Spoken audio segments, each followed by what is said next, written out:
सूरत शहर में तापमान 40 डिग्री के आसपास, लोग गर्मी में सेंका रहे और लोग लू का शिकार हो रहे हैं।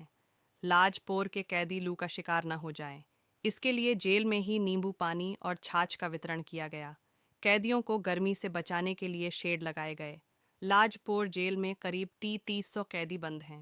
कैदियों को छाछ और नींबू पानी दिया जा रहा है। આપણે સૌ જાણીએ છીએ કે અત્યારે સમગ્ર ગુજરાતમાં હીટવેવનું પ્રમાણ છે. કેદીઓને જેલમાં હીટસ્ટ્રોક ન લાગે તે માટે ગરમીમાં રાહત મળી રહે તે માટે પૂરતી વ્યવસ્થાઓ કરવામાં આવી છે. અમારે અહીંયા રેડિયો વિઝનની વ્યવસ્થા છે, જેના માધ્યમથી કેદીઓને હીટવેવના સંદર્ભમાં શું તકેદારી રાખવી તે બાબતે અવારનવાર સૂચનાઓ રેડિયો વિઝનના મારફતથી આપવામાં આવે છે. બંદીવાનોને તેમના બેરેકમાં દરેકને લીંબુ શરબત અને છાશનું વિતરણ કરવામાં આવે છે. આ ઉપરાંત જે બંદીવાનો કોર્ટ મુદત હોય કે વિડીયો કોર્ટમાં જવાનું હોય કે મુલાકાત માટે હોય, એમના માટે એક અલગથી શેડની વ્યવસ્થા કરવામાં આવી છે. પહેલા એ લોકો તડકામાં ઉભા રહેવું પડતું હતું. એ વ્યવસ્થા એવી પરિસ્થિતિ નહીં સર્જાય, હીટસ્ટ્રોક નહીં લાગે તેટલા માટે એમના માટે બેસવા માટે શેડ કર્યા છે, જેથી કરીને વ્યવસ્થા જળવાય, ડિસિપ્લિન જળવાય.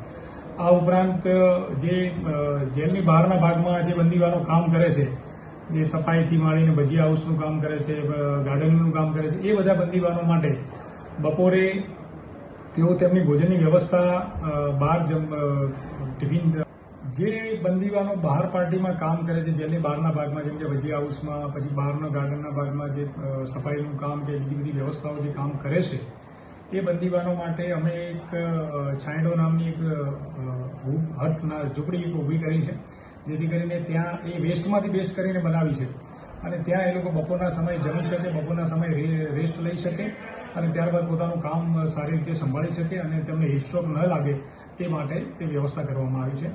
આ ઉપરાંત જે બંદીવાનોના પરિવારના સભ્યો મુલાકાત માટે આવતા હોય છે, ત્યારે તેમને ગરમીમાં અને ચોમાસામાં પણ એક વ્યવસ્થા નહોતી કે કોઈ શેડ જેવી વ્યવસ્થા નહોતી. એ અત્યારે શેડ ઓલરેડી બની ગયો છે અને એનો ઉપયોગ પણ ચાલુ થઈ ગયો છે. તેના માધ્યમથી બંદીવાનોના પરિવારના સભ્યોને પણ ગરમીમાં રાહત મળશે અને ચોમાસામાં પણ એને વરસાદથી પણ બચી શકશે. આ ઉપરાંત બંદીવાનોના મુલાકાતીઓ જે પરિવારના સભ્યો આવે છે એમના માટે કુલરની પણ વ્યવસ્થા કરવામાં આવી છે, પાણીની વ્યવસ્થા પણ પૂરતી કરવામાં આવી છે, જેથી કરીને એ લોકોને પણ હીટસ્ટ્રોક નહીં લાગે.